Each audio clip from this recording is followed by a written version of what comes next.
우리의 삶 속에서요, 어떤 일을 열심히 애쓰고 힘썼을 때 그 결과로서 어떤 것을 얻으면 우리는 기쁠 수 있을까요? 좋은 성과, 좋은 관계, 나름의 명예와 물질들을 얻게 되는 것. 이 중에 어떤 것이든요, 헛수고만 아니면 참 좋겠다라는 마음이 우리 가운데 늘 있습니다. 바울은 오늘의 본문에서 자신이 데살로니가 지역에서 행했던 전도 사역을 회상하고 있습니다. 그리고 오늘의 본문 1절에서 이런 말씀을 전합니다. 제가 읽겠습니다. 형제들아, 우리가 너희 가운데 들어간 것이 헛되지 않은 줄을 너희가 친히 아나니. 바울과 실라 그리고 일행들이요, 온 힘을 다해서 전도를 했던 것이 열매를 맺었다라는 것이지요. 2절 말씀처럼 고난과 능욕을 받으면서 하나님으로 인한 많은 싸움을 하는 중에도 포기하지 않고 전했던 그 복음이 그들에게 전해졌습니다. 그 결과를 들은 바울은요, 따뜻하고 기쁜 마음으로 이 데살로니가를 향한 편지를 쓴 거지요. 그런데 그저 자신의 수고가 결과를 냈다고 하는 단순한 목적 때문은 아니었습니다. 하나님의 일을 감당하는 귀한 사역을 회상하면서 자신이 무엇을 전했고 왜 전했고 어떤 마음으로 전했는가를 밝히고 있습니다. 단지 복음의 사역, 전도의 사역뿐만 아니라 우리 각자가 살아가는 모든 삶의 자리들은요, 이러한 회상이 필요합니다. 애썼던 일들을 돌아봤을 때 단순히 성공했는가 실패했는가가 아니라 하나님 앞에서 그 일을 했던 과정과 목적이 어떤 것이었는가. 돌아보니까 하나님의 영광을 위해 했었고, 돌아보니까 하나님의 말씀을 따라 했었다라는 고백이 우리 가운데 있었는지. 오늘의 말씀을 통해서 하나님의 영광을 따라 사는 삶에 대해 우리가 기억해야 할 것들에 대해서 함께 살펴보기 원합니다. 먼저요, 우리의 삶의 목적은 하나님을 기쁘시게 하기 위한 것입니다.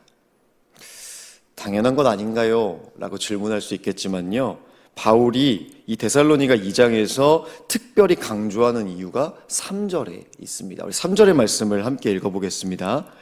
우리의 권면은 간사함이나 부정에서 난 것이 아니요 속임수로 하는 것도 아니라. 바울을 적대하면서 손가락질하는 사람들이 있었습니다. 그러니까 바울이 간사한 말로 사람들을 꿰어서 자신의 욕심을 채우려 하고요, 사람들을 속인다고 비방하는 사람들이 있었던 겁니다. 우리가 삶 속에서 해결하기 어려운 감정 중에 하나가 바로 억울함이거든요. 얼마나 억울했을까요? 그러니까 죽을 각오로 애쓰고 힘쓰고 복음을 전했는데 돌아오는 것은 억울한 억측과 비판들이었습니다. 그때의 바울이 넘어지지 않도록 지탱했던 것이 바로 분명한 삶의 목적이었습니다. 4절의 말씀도 한 목소리로 함께 읽겠습니다. 오직 하나님께 옳게 여기심을 입어 복음을 위탁받았으니 우리가 이와 같이 말함은 사람을 기쁘게 하려 함이 아니요 오직 우리 마음을 감찰하시는 하나님을 기쁘시게 하려 함이라. 아멘. 이것이 우리 삶의 목적입니다. 하나님께서 우리를 택하여 부르신 이유입니다. 우리를 사랑하셔서 맡겨주신 복음을 살아내게 하는 삶의 동기입니다. 저는요, 제 평생에 걸쳐서 남편과 자식들, 부모님들, 형제 자매들의 구원을 위해 목숨을 걸었던 어머니를 늘 보면서 자랐습니다. 온갖 비방과 손가락질이 있었습니다. 예수쟁이가 들어와서 집안이 망한다라는 소리를 들으면서도 그 가족 구원을 포기할 수 없어서 눈물 흘리며 주님 앞에 엎드렸던 이와 같은 많은 교우들이 이 시대에 여전히 우리 주위에도 있습니다. 그러나 4절의 말씀처럼 하나님께서 옳게 여기십니다. 그것으로 우리의 억울함을 위로하십니다. 복음의 일에 그 정당성은 사람의 평가에 있지 않다라는 것입니다. 오직 하나님께 있습니다. 이 목적을 잃으면 우리는 흔들립니다. 그 고난이 어찌 쉬울까요? 그 비방과 손가락질이 어찌 견뎌내기에 쉬운 일일까요? 그러나 그 누가 뭐래도 하나님께서 옳게 여기시고 하나님께서 기뻐하시는 일이기에 내가 감당할 수 있습니다라는 믿음의 고백이 우리를 오늘도 그 복음의 자리에 묵묵히 서 있을 수 있게 하는 것입니다. 그 삶의 목적이, 그 정당성이 하나님께 있음을 알 때에 우리는 두 번째 모습으로 나아갑니다. 우리의 삶의 고백은요, 하나님의 말씀 위에 세워진다라는 것입니다. 13절의 말씀입니다. 이러므로 우리가 하나님께 끊임없이 감사함은 너희가 우리에게 들은 바 하나님의 말씀을 받을 때에 사람의 말로 받지 아니하고 하나님의 말씀으로 받음이니 진실로 그러하도다. 이 말씀이 또한 너희 믿는 자 가운데에서 역사하느니라. 아멘. 우리가 삶의 목적을요, 단단히 해 나갈 때 조심해야 할 것이 있습니다. 하나님을 기쁘시게 한다라는 분명한 목적이 있음에도요, 우리의 연약함이 섞일 수 있음을 간과해서는 안 됩니다. 사도 바울은 말하고 있습니다. 감사하다고요. 그들이 하나님을 기쁘시게 하기 위한 목적을 가지고 그 맡은 복음을 목숨 다하여 열심히 전했어도 그것이 그들의 의로 전하는 사람의 말이 되었다면 아무 소용이 없었을 것입니다. 그런데 하나님의 말씀이 전해졌다라는 것, 하나님의 말씀으로 받게 해주셨다라는 것, 이것이 하나님께서 주신 은혜다라고 고백하고 있는 것입니다.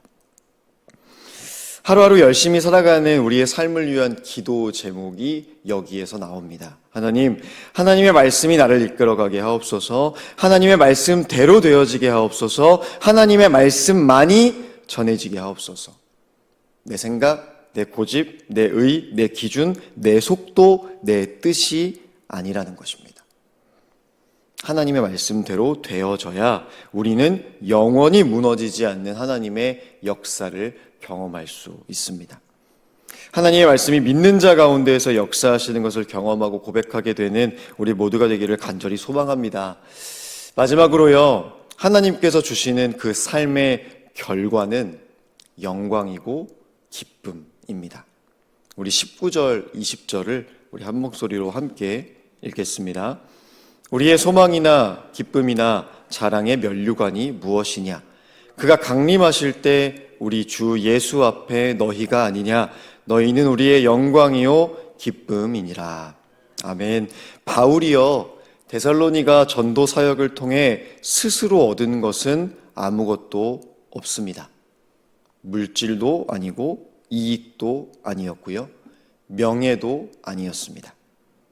힘든 순간이었고 오히려 비방과 손가락질만 더 얻기도 했습니다. 그래서 사도 바울은요, 데살로니가를 떠나야만 했었습니다. 또한 잠시 떠났던 데살로니가를 다시 방문하지도 못했습니다. 그러나 그는 소망을 말하고 기쁨을 말하고 자랑의 면류관을 언급하고 있습니다. 바울에게는요, 믿음 안에 들어오게 된 데살로니가 교인들 그 자체가 영광이고 기쁨이었다라고 고백합니다. 세상의 셈으로는 이게 무슨 자랑이고 기쁨이냐 말할 수 있습니다. 그러나 바울의 기쁨은 달랐다고 고백합니다. 그의 기쁨은 확장이었습니다. 바울에게 전해진 그 복음이 그에게만 고여서 머물지 않고 흘러나가게 되는 것이었습니다. 쌓이고요, 채워지고요, 고여야 복이라고 말하는 세상 가운데에서 흘러가고요, 전해지고요, 확장되는 것이 진정한 기쁨이라고 가르쳐주고 계십니다. 하나님의 복음이 전해졌는가? 하나님의 말씀이 역사하셨는가? 나의 삶이 하나님의 영광을 위해 살았는가? 이것이 그 사도 바울을 무너지지 않게 했고요, 오히려 힘있게 살아내게 하는 원동력이 되었습니다. 오늘의 말씀을 정리합니다. 우리의 삶의 목적이 하나님을 기쁘시게 하기 위한 것임을 기억합시다. 무슨 일을 하든 어떤 자리에 있든 이 목적을 잊지 않을 때 우리의 억울함을 위로하시는 하나님을 경험하게 될 것입니다. 우리의 삶의 고백이 하나님의 말씀 위에 세워짐을 함께 기억합시다. 복음을 맡겨주시고 말씀으로 이루어 가시는 그 하나님께서 우리와 함께하고 계신다는 것을 알게 하실 것입니다. 마지막으로요, 하나님께서 주시는 삶의 결과는 결국에는 영광이고 기쁨임을 기억하시기를 소망합니다. 셈의 결과가 아니라, 눈에 보이는 숫자가 아니라 하나님의 영광이 드러나게 되는 것, 이 놀라운 비밀을 품고 오늘 하루도 하나님의 영광을 위해 살아내시는 저와 여러분들이 되시기를 주님의 이름으로 간절히 소망합니다.